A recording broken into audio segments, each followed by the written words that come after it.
കേരളത്തിൽ കൂടി കടന്നു പോകുന്ന പ്രധാന ദേശീയപാതകൾ ഏതൊക്കെയാണെന്ന് നോക്കാം. നമ്മളതിൻ്റെ പുതിയ പേര് പറയുന്നുണ്ട്, പഴയ പേര് പറയുന്നുണ്ട്, ബന്ധിപ്പിക്കുന്ന സ്ഥലങ്ങളും പറയുന്നുണ്ട്. First one NH66. NH66 എന്ന് പറയുന്നത് പനവേൽ കന്യാകുമാരി ദേശീയപാതയാണ്. NH66.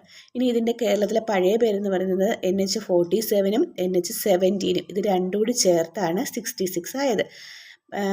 NH47 എന്ന് പറയുന്നത് ഇടപ്പള്ളി മുതൽ കളിയിക്കാവിള വരെയും 17 എന്ന് പറയുന്നത് തലപ്പാടി മുതൽ ഇടപ്പള്ളി വരെയുമാണ്. ഈ രണ്ടെണ്ണം, അതായത് 47ഉം 17ഉം എന്ന് പറയുന്നത് ഇടപ്പള്ളി മുതൽ കളിയിക്കാവിള വരെ ഉണ്ടായിരുന്നതും തലപ്പാടി മുതൽ ഇടപ്പള്ളി വരെ ഉണ്ടായിരുന്നതും കൂടെ ചേർന്നാണ് NH66 ആയി മാറിയത്. ഏതാണത്? പനവേൽ കന്യാകുമാരി. അടുത്തത് NH85. ഇത് കൊച്ചി ദൊണ്ടി പോയിൻ്റാണ്. ഇതിൻ്റെ പഴയ പേര് NH49 ആയിരുന്നു കേട്ടോ. ബോഡിമേട്ട് മുതൽ കുണ്ടന്നൂർ വരെയായിരുന്നു ഇത് ഉണ്ടായിരുന്നത്. അടുത്തത് NH183. ഡിണ്ടിഗൽ മുതൽ കൊട്ടാരക്കര വരെയുള്ളതാണ് NH183. ഇതിൻ്റെ പഴയ പേരെന്ന് പറയുന്നത് 220 ആയിരുന്നു. ബന്ധിപ്പിക്കുന്ന സ്ഥലങ്ങൾ എന്ന് പറയുന്നത് കൊട്ടാരക്കര മുതൽ കുമളി വരെയാണ്. കൊട്ടാരക്കര കുമളി വരെയാണ് NH183.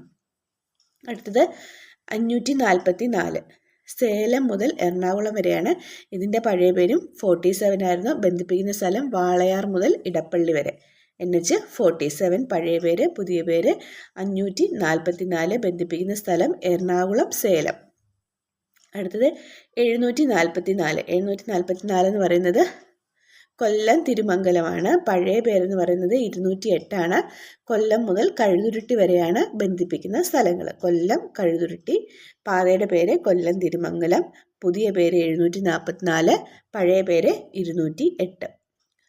അടുത്തത് 766. ഇത് ബന്ധിപ്പിക്കുന്ന ദേശീയപാത എന്ന് പറയുന്നത് കോഴിക്കോട് മൈസൂർ ദേശീയപാതയാണ്. NH766.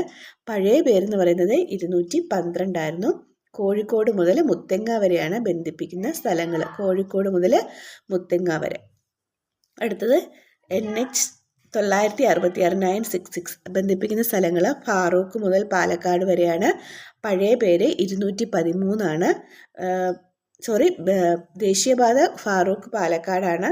ബന്ധിപ്പിക്കുന്ന സ്ഥലങ്ങളും ഫാറൂഖ് പാലക്കാട് തന്നെയാണ്. ഇനി 966A. ദേശീയപാത കളമശ്ശേരി വല്ലാർപാടമാണ്. പഴയ പേര് 47C ആയിരുന്നു. കളമശ്ശേരി വല്ലാർപാടം തന്നെയാണ് ബന്ധിപ്പിക്കുന്ന സ്ഥലവും. ഇനി 966B. കുണ്ടന്നൂർ വെല്ലിംഗ്ടൺ ദ്വീപ്. പഴയ പേര് 47A ആയിരുന്നു.